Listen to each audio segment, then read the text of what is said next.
star-spangled land I yet wave o'er the land of the free and the home of the brave.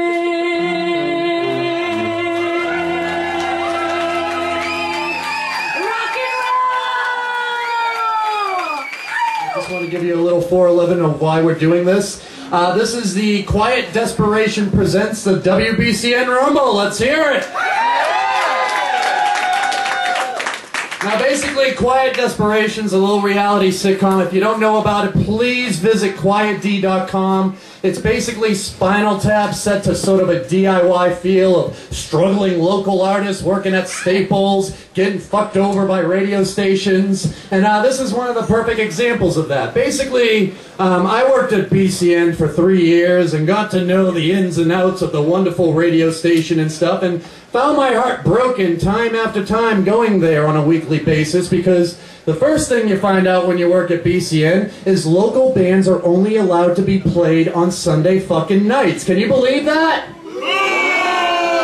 Legitimately in this area there are 6,000 fucking bands, no joke. We have Berkeley right here. Why would that be that not only BCN but AAF, FNX, BOS for fuck's sakes, everybody plays these bands at the same time on Sunday nights? Because we're in the fucking Matrix. And also because of the fact that payola still exists. Why would BCN want to spin something like, I don't know, the Motion Sick, Campaign for Real Time, Darkbuster, Human Wine, when they get comps for all the shows when Linkin Park come around here, for all their business people to finger their chicks at, so they can put 200 spins a week for Linkin Park. I mean, they'll tell you that it's because local bands, when they get fucking recorded, don't sound as good as national bands on the radio. And why would anybody want to be excited about local bands being played? Now, don't get me wrong, I love fucking BCN, and I am not saying this because I hate the station. I hate the fucking people who ran it into the goddamn ground the last 10 years.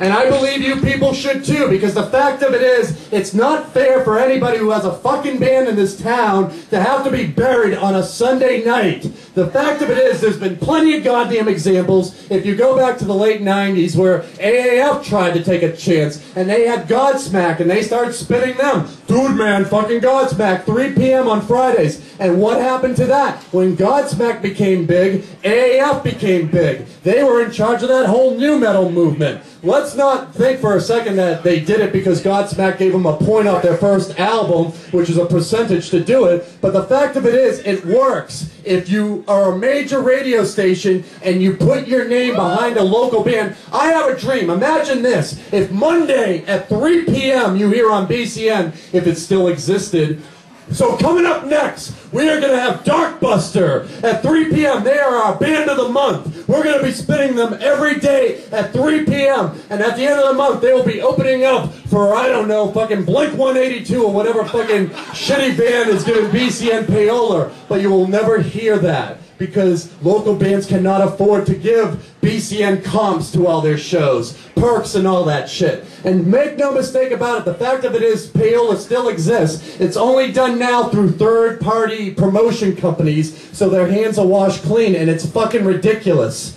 You might see right now I have these wonderful shirts that says WBCN can't. And if anybody wants one right now, I mean, I'll throw some out.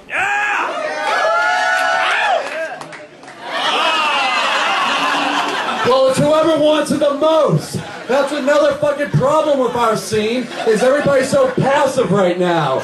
We fucking spend all our energy thinking of a wonderful little Facebook comment to express our views at the end of the night, but it's hard to get you people out to support anything. That's why they could run BCN into the ground, because they knew, yes, go for it, you are a hungry gentleman. Let's hear it for this young man. The guy who made these shirts was named Dave Tree, and he's fucking an incredible artist in the area. And Dave Tree is an interesting story. He actually worked at BCN. They hired him because they told him, dude, man, you can be yourself on the air. We want Dave Tree, the personality. And then they fired him because he started spinning during Punk Rock Weekend between Sum 41 and Blink 182 what he felt was punk rock, like Darkbuster, the Ducky Boys, Tree, and shit like that. And what did they do? Oh, well, we're going to have to fire you now. We didn't expect that you were going to play bands like that. I mean, it can't compete against Linkin Park. The people who run BCN beyond the DJs are businessmen. They look at Nirvana and Pearl Jam no different than they look at fucking oil and gold. They are commodities. They do not know you. They will not be at these shows unless it's a major event that they can do blow in the back and plow their fucking girlfriends. And that's the only time they will show up to these fucking things. They do not care about us. So know that when you're listening. Know that when you're listening to these fucking stations, there is no such thing as requests. A computer picks it out at the beginning of the day. I've seen it. When you call up for a request, it doesn't fucking exist. If we happen to be playing 9 Inch Nails that hour, we will play your phone call and make it look like, oh dude, so who's on the call right now? And it'll be like, hey, what's up? It's Mike from Plymouth, man. I've been doing landscaping. Can I hear some 9 Inch Nails? And we will play it. But most of the time, what we are authorized to tell you, because I worked there for 3 years, sure, dude, it's coming up. So if we, you know, fucking pick up the phone and you were like, hey, dude, can I hear a little, I don't know, Darkbuster? Sure, dude, it's coming right up. But it never fucking did. Yeah. And it's just some of the shit you should know about why we're doing something like this. So if you people can remember this shit, maybe you might want to call into one of these larger radio stations one day and start fucking with them like they fuck with you. Anything. The problem with this generation is you guys are cynics, and they want you to be cynics. It's taken over past comedians. They will tell you that it can't be done, that shit like this. I mean, they tell me every time I complained about it, and finally they fired me 2 months after I went into my normal voice. I actually got hired by BCN playing a douchebag named Robbie Roadsteamer. And I knew they would hire me because I was in the vein of Opie and Anthony and Howard Stern and Toucher and Rich. Tonight, we will have the titty girls down at the Harp and be giving away Godsmack tickets. And then we'll be making fun of the homeless drunk guy down at Fenway Park. And then we'll be making fun of drunk people. And then we'll be making fun of you. But we won't support you, and we don't give a shit about you. And that's why they hired me. But 2 months before I got fired, I started going into my normal voice. And I started talking on the air like, wow, Linkin Park again right now? What are we, in the fucking Matrix? So one day they brought me into their office in May of 2008 and sat me down and told me, you know what, Rob? We have to fire you. We're looking for less talk on the radio. The CBS affiliate in New York, and that's right, BCN doesn't make its own decisions. It comes down from New York. I bet you guys love that, you know. The fucking Yankees are dictating that this station win over the sports radio. Are you guys happy about that? I mean, that's a really good gift you guys should know about. They did not decide themselves because they're all businessmen taking their orders from up above to even flip the station. They told me, they were like, well, you know what, New York told us that, you know, CBS New York wants us to go all sports now. So that's what it is, and since most of these guys were businessmen, they had no problem going over the sports radio. That's why you hear so many of the DJs flip over. That's why, because you're living in a fucking matrix. But the fact of it is, if it's a local radio station, shouldn't they be playing local shit, supporting local things, doing things other than titty night down at the Cask and Flagon and giving away fucking tickets to an audio slave listening party? It's just food for thought.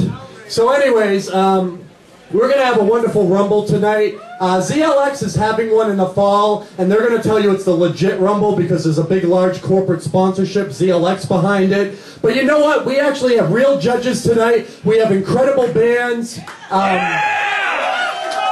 And it's whatever you people decide to do, you know? If you want to choose to invest in their Rumble, it's fine. If you want to choose to invest, not just in my sorry ass, because I'm pathetic, I have no friends, I do a shitty reality YouTube sitcom to live vicariously through adventures I never have in real life. But the fact of it is, if you want to support the bands you see tonight, the people you see here, then fucking do it. Because we give a shit about you. We're from the same fucking neck of the woods. We're not doing country clubs and cutting up this country a little bit smaller for each music scene. The labels are all gone. The clubs are moving on. To DJs in the booth, you better find another route.